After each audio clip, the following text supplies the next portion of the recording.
तो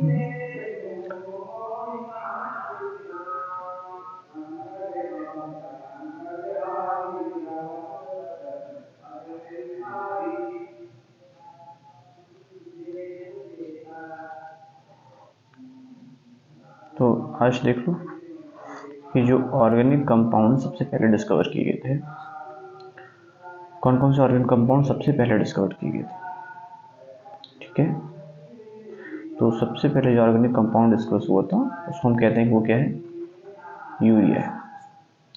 मतलब ठीक है, तो हम कहते हैं कि CuNH2 होल ट्वाइस, या इसको हम ऐसे भी लिख देते हैं NH2 CuNH2, ऐसे ये कंपाउंड सबसे पहले डिस्कवर हुआ था। ठीक है, लेकिन बहुत सारे कंपाउंड्स ऐसे हैं जो इसके पहले भी सिंथेसाइज किए गए। ठीक है, जैसे कि मान लो यूरिया की हम बात करते हैं तो होल्डर ने यूरिया को डिस्कवर किया था, इसको होल्डर ने डिस्कवर किया था। होल्डर ने इसको डिस्कवर किया था 1828 अप्रॉक्स, जहाँ तक मुझे मेमोराइज है, इसमें डिस्कवर किया था। जबकि बहुत सारी चीज़ें थी, जैसे सीले थे, एक सीले 1769 से 85 के बीच इन्होंने कई सारे कंपाउंड्स की डिस्कवरी करी। कौन थे? सीले, SCHEELE, सीले, इन्होंने बहुत सारे कंपाउंड की डिस्कवरी करी। ठीक है, तो अपने कंपाउंड डिस्कवर थे पहले, ऐसा नहीं है। जैसे आपको बताते हैं, डिस्कवर का मतलब आइसोलेट किए गए थे। देखो कौन कौन से आइसोलेट किए थे उसको बताते हैं। सीले ने किसको किसको आइसोलेट किया? सीले के पहले लेवाजियर थे, सीले से स्टार्टिंग हुई, तो सीले ने क्या किया, सीले ने आइसोलेट किया था। एक ट्रिक याद रखिएगा, हम कहते हैं कि TC है ना, यानी 30 ml, ऐसे याद करिए 30 ml यूरिन, ये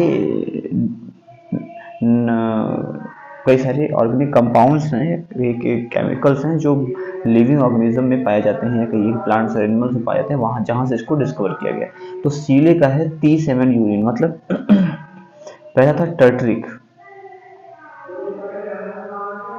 एसिड, और टर्टरिक एसिड को इन्होंने डिस्कवर किया ग्रेप से,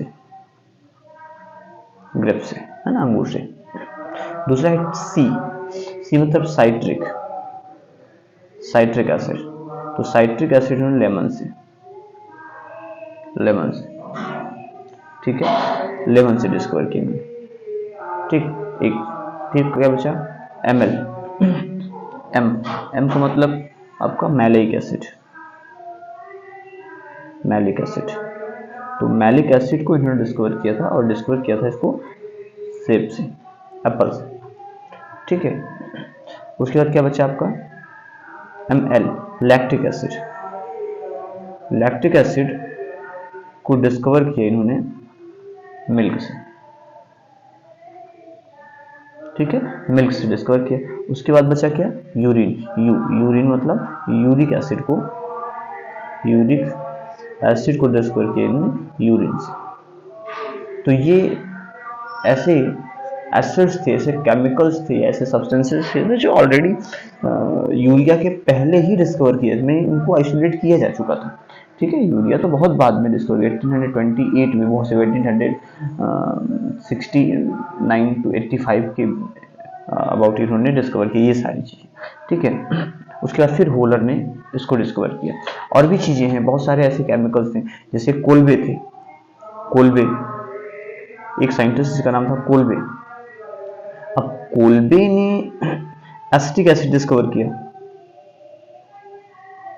एसिटिक एसिड सिंथेसाइज किया, एसिड जिसको हम आज विनेगर के नाम से जानते हैं, एसिटिक एसिड को।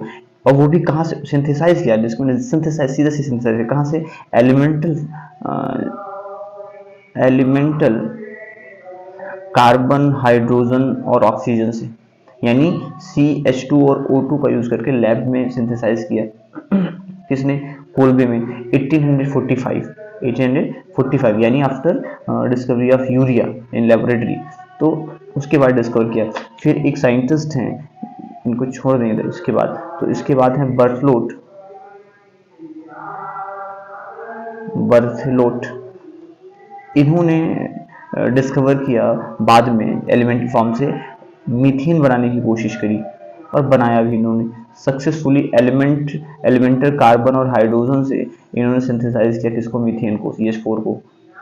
ठीक है, तो ये कुछ हिस्टोरिकल पोर्शन था जहाँ पे ऑर्गेनिक कंपाउंड्स की डिस्कवरी की बात की जाती है। ठीक है, जिनमें बिफोर डिस्कवरी ऑफ यूरिया की डिस्कवरी जो होलर ने करी, उसके पहले जो सिंथेसाइसिस हुआ, जो कैसे आइसोलेशन हुआ था, वो इन एसिड्स का हुआ था। टर्टरिक एसिड है ना, citric acid, malic acid, lactic acid और यूरिक एसिड, और ये सारे के सारे तो आपके सील के हैं। ठीक है, इन्होंने डिस्कवर किया। और आपका जो ट्रिक है वो क्या है, TCML यूरिन, यानी कि 30 ml यूरिन, है ना। टी मतलब टर्टरिक एसिड जो ग्रेप से आया हुआ था, C मतलब साइट्रिक एसिड जो लेमन में आया था, M का मतलब मैलिक एसिड जो एप्पल से, L का मतलब लैक्टिक एसिड जो कि आपका मिल्क से। ठीक है, और यूरिन मतलब यूरिक एसिड जो कि यूरिन से डिस्कवर हुआ था। और कौन थे, कोल्बे थे जिसमें एसिटिक एसिड की डिस्कवरी करी, और सबसे अच्छी डिस्कवरी क्या, सिंथेसाइज किया laboratory after discovery of after synthesization of urea. ठीक है, तो उन्होंने डिस्कवर किया एलिमेंटल कार्बन, हाइड्रोजन और ऑक्सीजन से बनाया, मैन्युफैक्चर किया, इसको प्रिपेयर किया, और उसी के साथ बैथलोट भी थे जो मीथेन को प्रिपेयर किया in laboratory bye elemental constituents, है ना, means carbon and hydrogen components. तो ये कुछ बेसिक फंडामेंटल जो हिस्टोरिकल पोर्शन था वो ऑर्गेनिक कंपाउंड्स का था।